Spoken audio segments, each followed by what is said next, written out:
Okay, so again, we're going to talk about some more commonly confused words. And again, just to recap, they sound or look alike. Usually they more so sound alike than they look alike because it's so important to remember the spelling and to get that right. And also sometimes they're separated by, certain words are separated, and there are spaces in between words where there aren't in others. So it's always just important to remember to keep these memorized and which way they look. And a lot of times there are a lot of different tricks that you can remember about each word to help you remember which meaning it might correspond to. So the first two are conscience and conscious, and those are pronounced differently, but they can, sometimes when you're speaking a little bit quickly or something like that, you can, kind of confuse the two, or they might sound kind of similar when you're speaking quickly. This one, it's spelled like conscience, and it's a sense of your right and wrong. It's like a sense of your morals, your moral conscience. And so an example sentence would be, his good conscience kept him from cheating. Now over here, this one is conscious, and it's the meaning like awake, like you can remember it like I was knocked unconscious. And so an example sentence would be, I was still conscious during the operation.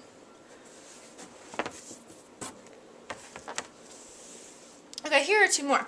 Illicit and illicit. These do sound the same, but they are spelled differently. This one is spelled E-L-I-C-I-T, and it basically means to draw or to bring something out. A lot of times it's a good word to use whenever you're talking about a literary analysis, something eliciting emotions, so that's a really good vocab word to use there.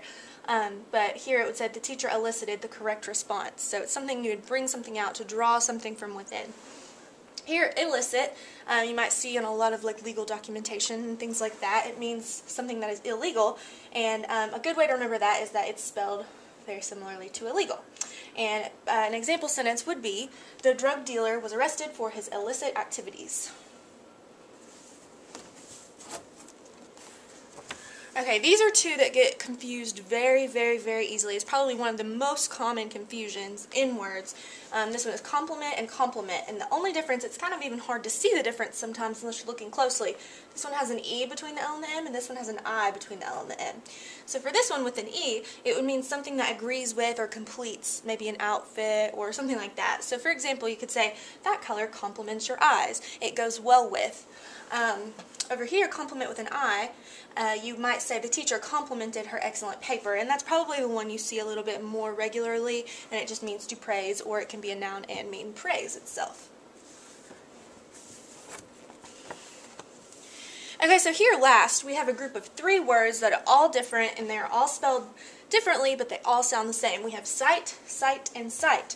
This one is spelled C-I-T-E, and you've probably seen it a lot, especially in this class, because it goes along with, citing sources, citations, things like that. And it basically means to quote or to document. And an example sentence would be, I cited several quotes in my paper. Site, spelled S-I-T-E, means a position or a place, and you would probably see this a lot in dealing with construction or architecture. And an example sentence would be, the new building was put on the site of an old cemetery. So on the site, on the place, on the position. This one, sight, meaning your eyes, is spelled S-I-G-H-T, and it basically means vision, obviously. And then an example sentence would be, the sight of ground zero elicits many emotions, and you can see there's a word we used previously, elicit, meaning to draw out. So the sight, the vision of ground zero draws out many emotions. So these are especially important to keep track of because there are three of them. They all sound the same, and so it's important to get the spelling right so you can put the exact meaning that you're trying to portray across to your audience when you're writing.